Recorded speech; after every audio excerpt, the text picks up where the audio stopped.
Amis brasseuses et amis brasseurs, bonjour, bienvenue dans cette vidéo pédagogique de brassage. Je m'appelle Stéphane et avec les collègues de l'échappée bière, on a créé 7 box de brassage amateur en étroite collaboration avec la brasserie Trois-Monts qui se situe à Saint-Sylvestre-Capelle. Pour faire ce brassin aujourd'hui, qui va nous permettre de faire 10 litres de bière nouvelle de la brasserie Trois-Monts, je suis avec Johan de l'association des brasseurs amateurs des Hauts-de-France. Bonjour Johan. Du coup, est-ce que tu peux nous parler de l'association un petit peu en quelques mots? Ouais, bah alors l'association, ça va faire 4 ans qu'elle existe. Ça démarrait en fait d'un rassemblement de brasseurs amateurs. On s'est rencontrés sur le forum, on s'est organisé un petit rassemblement. Et est née l'idée de créer une association pour un peu accompagner toutes les personnes qui voulaient se lancer dans le brassage amateur, avoir un petit peu de support technique, l'apport de connaissances, de l'échange, du partage, et également faire des commandes groupées de matières premières, comme du malt, du houblon, en grosse priorité, un peu du matériel également. Ça fait 4 ans que ça roule et ça marche plutôt bien. Et combien d'adhérents du coup aujourd'hui en 2021? Là on est sur une quarantaine d'adhérents et ça monte petit à petit. Ok. Et du coup, sur quel genre d'événements on peut retrouver l'association? Alors ouais, en plus de faire du partage d'infos, etc., on aime bien participer à des festivals de bière. On a participé au bal en 2019 sur l'île, ouais. On a fait d'autres festivals aussi, on a déjà fait des démonstrations de brassage chez des cavistes, des petites sessions live, où après on réinvite les gens à venir déguster la bière qu'on a brassée devant eux quelques mois auparavant. Donc tout genre de petits événements, et également ce qu'on aime bien faire aussi, c'est faire de la visite de brasseries, toutes les brasseries locales de la région.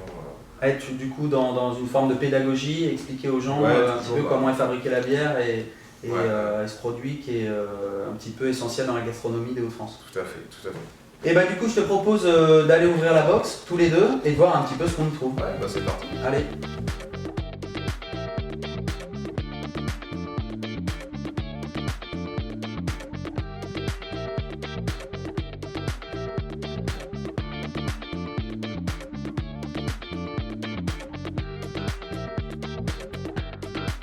Dans la box iconique Brewbox Experience, vous allez en plus trouver ceci. C'est une place pour une personne pour visiter la brasserie Trois-Monts à Saint-Sylvestre-Capelle en compagnie du brasseur qui va vous expliquer un petit peu les méthodes de fabrication et les secrets de brassage. Et vous allez également pouvoir visiter la houblonnière plantée en 2017.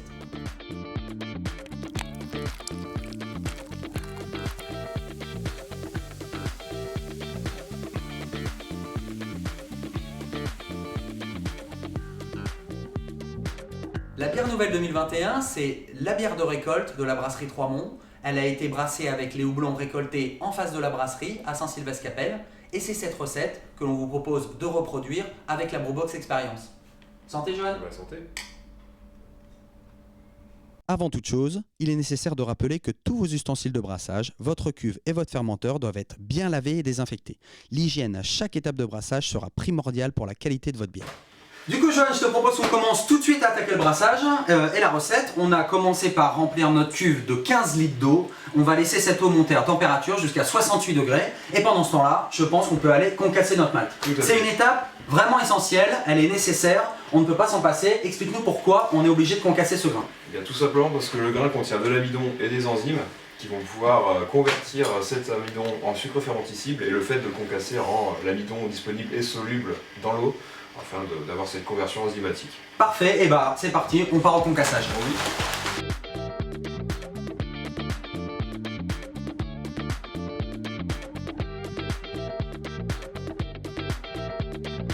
On a fini le concassage, Johan, on a un petit peu mal au bras, mais on va pouvoir passer à l'étape 2 du coup de notre livret qui est l'empâtage. L'empâtage va consister en quoi? Tout simplement à verser notre malt dans de l'eau qu'on a montée à 68 degrés. On a installé notre petit brew bag qui va permettre de faciliter la filtration ensuite.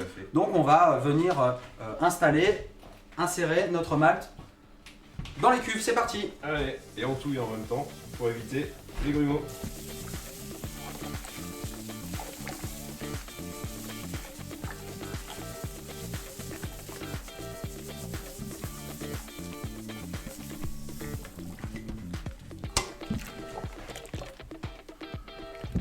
Ça sent bon. Ah, tout de suite. Bon là la difficulté c'est de garder cette température de 65 degrés pendant 50 minutes. Tout à fait, donc pas hésiter à remuer de temps en temps pour garder une température homogène, bien mélangée, ce qui permet aussi une meilleure extraction. Et de temps en temps, s'il faut, remettre un petit coup de chauffe. Si la température redescend. Voilà. Ok. L'empâtage va se passer en 3 phases. Est-ce que tu peux nous en dire un peu plus, John? Alors ça se passait en 3 étapes avec 3 paliers de température. On va commencer par 50 minutes à 65 degrés, ce qui va nous permettre de faire un sucre fermenticible. Ensuite, on va monter à 72 degrés pendant 10 minutes pour avoir un sucre non fermenticible produit par les enzymes. Et à la fin, on va monter à 78 degrés pour inhiber le travail des enzymes, que ça se fixe. Et ça va aussi permettre de fluidifier un peu plus le mou pour la filtration. Du coup, Johan, empâtage terminé. On va pouvoir enlever notre brew bag de la cuve. Pour la filtration, effectivement. Le brew bag permet une filtration très simple. Donc, on va enlever le brew bag tout simplement ici et attendre que le mou se déverse entièrement. Voilà. Et la technique que je vous recommande, c'est de prendre la grille de votre four pour venir la placer en dessous. Et ça vous évite de devoir maintenir le sac en lévitation pendant tout le long de la filtration. Parce que bon, ça pèse quand même. Le grain a une rétention de 1 litre au kilo, donc ça pèse très vite. Beaucoup moins d'énergie dépensée comme ça, j'avoue que je tiens voilà. à peine. Une fois la filtration terminée, on va pouvoir monter notre mou à ébullition.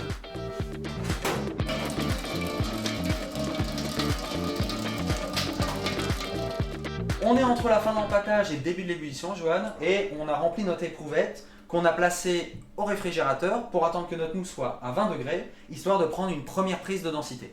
Voilà, c'est un petit peu une prise de densité contrôle, c'est pour voir si notre empâtage s'est bien passé, si l'extraction de sucre a été correcte. Et avant ébullition, on s'attend à peu près une densité de 1060 sur cette recette pour avoir, après évaporation durant l'ébullition, une densité de 1070. Donc là on voit, on contrôle, on est à 1060. On est bien, on est bien. On peut passer à l'ébullition et on contrôlera la densité à la fin de l'ébullition. Allons-y.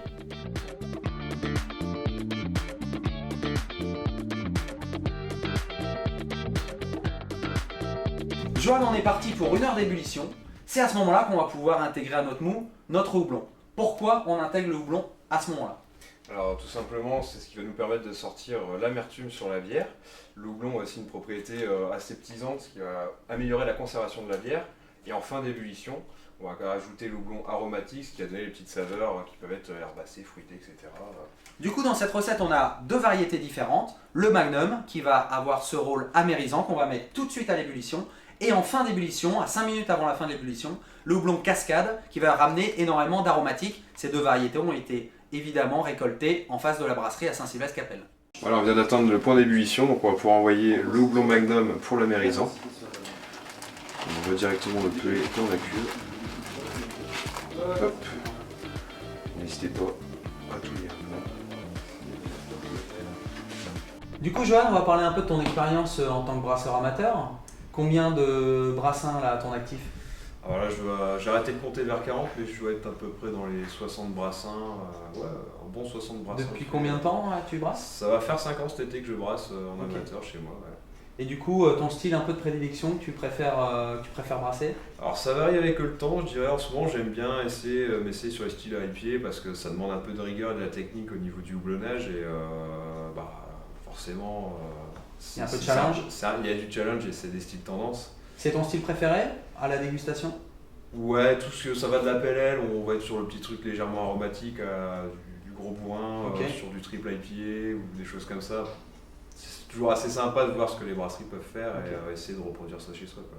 Et du coup, est-ce que tu peux nous parler d'un brassin particulier, un truc fou, une recette un peu dingue que tu aurais essayé une fois? Ouais, dernièrement, un style que j'avais jamais testé avant, c'est une gauze aux fruits rouges.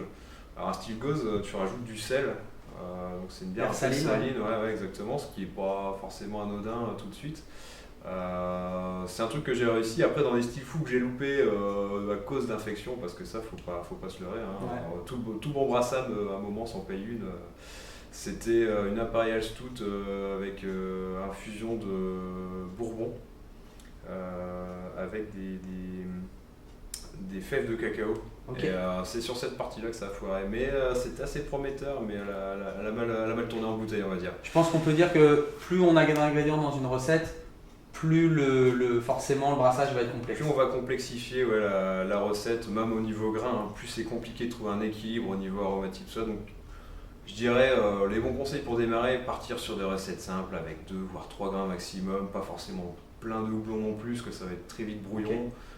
Vraiment s'attarder sur son process, établir un process qui fonctionne bien, qui est répétable. Et après ça, au fur et à mesure, on évolue, on commence à complexifier. Ouais. Et bah, je pense que l'ébullition va bientôt terminer, donc on va pouvoir aller checker ça. On est en fin d'ébullition, Johan, il reste 5 minutes. On va mettre maintenant notre houblon cascade qui va rapporter toute l'aromatique à notre bière. Tout à fait.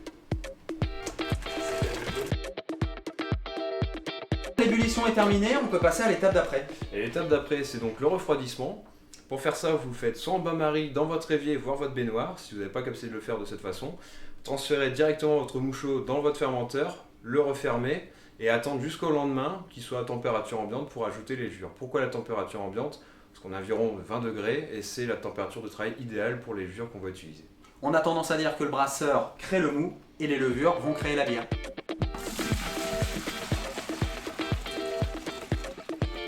Ça y est, notre mou est à 20 degrés, on l'a transféré dans notre fermenteur. On va pouvoir passer à l'ensemencement avec les levures.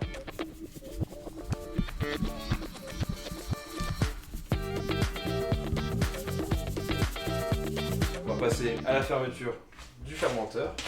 N'oubliez pas de remplir le barboteur, ce qui permet de laisser s'échapper le CO2 qui va être généré pendant la fermentation, mais de ne pas avoir de contact avec l'air extérieur pour garder votre fermenteur stérile. On est parti pour 12 jours de fermentation dans un lieu à l'abri de la lumière et à 20 degrés. Et voilà, c'est la fin de cette vidéo. Merci de nous avoir suivis.